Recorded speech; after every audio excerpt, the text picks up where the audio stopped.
It's a fascinating coevolution when you look at minerals and life.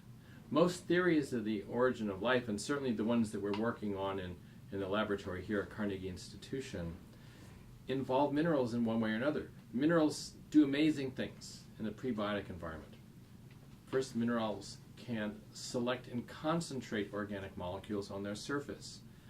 I've been working on a particular mineral. In fact, let me show you this one. This is a mineral called calcite. Very, very common. Calcium carbonate is the mineral in which clam shells and snail shells, coral reefs, you find this kind of mineral very commonly. And when you look at these surfaces, you realize that this is the kind of surface that was available in the prebiotic environment. So this would be in the ocean, it would be on shores, you'd have waves splashing up against this and the liquids drying on it, or deep under the ocean, you'd have other minerals that were in high temperature, high pressure environments. And when you have a mineral like this in an ocean that's filled with organic molecules, that prebiotic soup, what you find is the molecules start sticking to the surface. They start decorating the surface. And what's more, different molecules will go to different surfaces. Now, a mineral like this has surfaces that you could call left-handed and right-handed.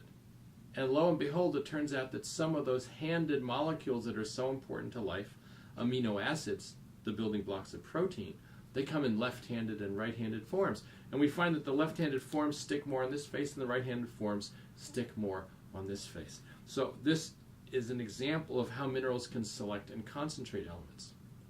Now, there are other minerals that help catalyze the formation of biomolecules.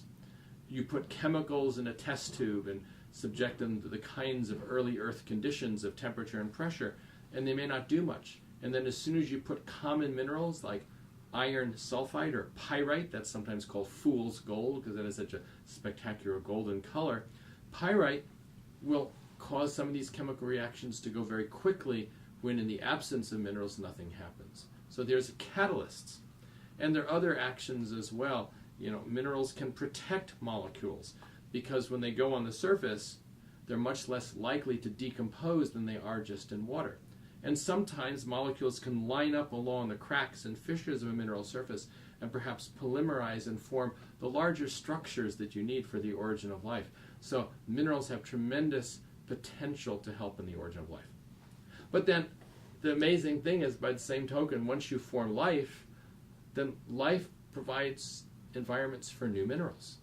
So even as minerals led to life, life leads to minerals.